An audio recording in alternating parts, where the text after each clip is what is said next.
Tapi secara keseluruhan Faiz, benda yang aku paling gembira tentang aksi hari ini adalah um, bahawa ini adalah persembahan yang lebih ke arah identiti Malaysia di bawah Kim Pan Gon yang kita kenal sepanjang 2 tahun lepas.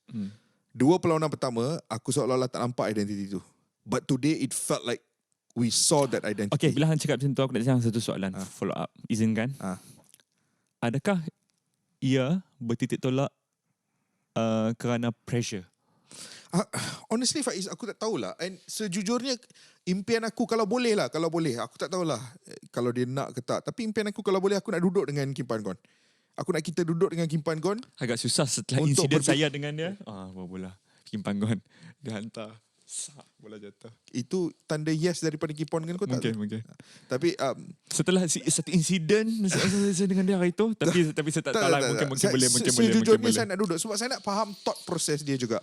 Sebab I have all the respect in the world for Kim Pan Gon. And saya yakin dia mesti ada rationale dia sendiri. Walaupun aku tak setuju. Aku tak setuju dengan contoh, example aku tak setuju dengan line up dalam first game. Aku tak setuju dengan substitutions in the second game.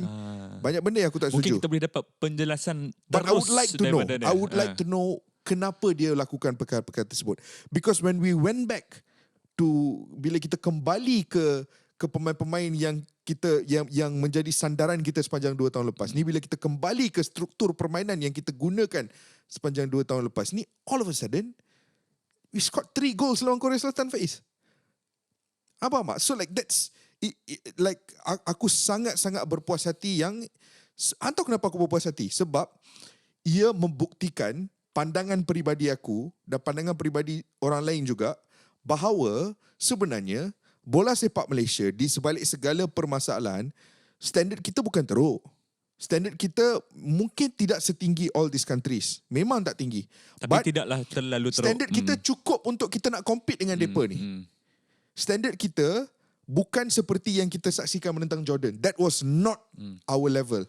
Itu hanyalah satu malam buruk, mimpi buruk, malapetaka satu hari.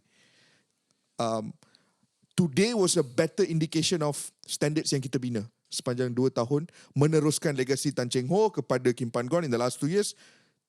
Malam ini adalah gambaran yang lebih jelas tentang standard bola sepak kita. Ya, kalau berbicara tentang competitiveness, selalu kita tengok minus pasukan-pasukan yang kecil. Malaysia bukanlah nak cakap minus kan, sebab Malaysia pernah berada di sebaris dengan pasukan-pasukan terbaik Asia satu ketika dulu.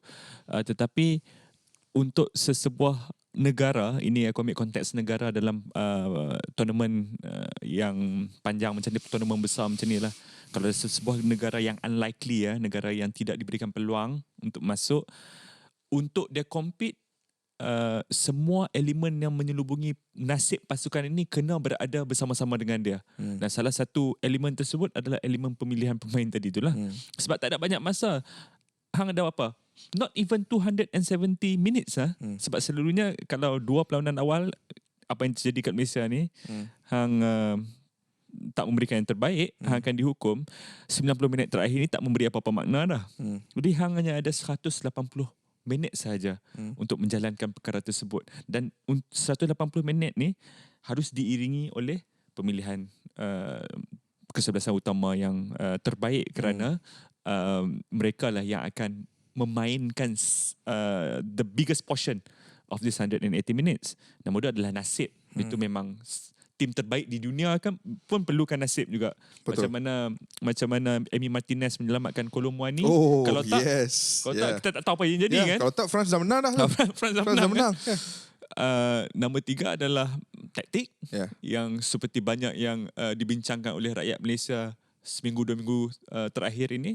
Semua elemen-elemen ni dan beberapa elemen kecil lain kena support, kena menjadi satu, orang kata apa, enjin di belakang nasib pasukan tersebut. Dan aku rasa, aku setuju boleh compete provided yang elemen-elemen ni support kita punya performance.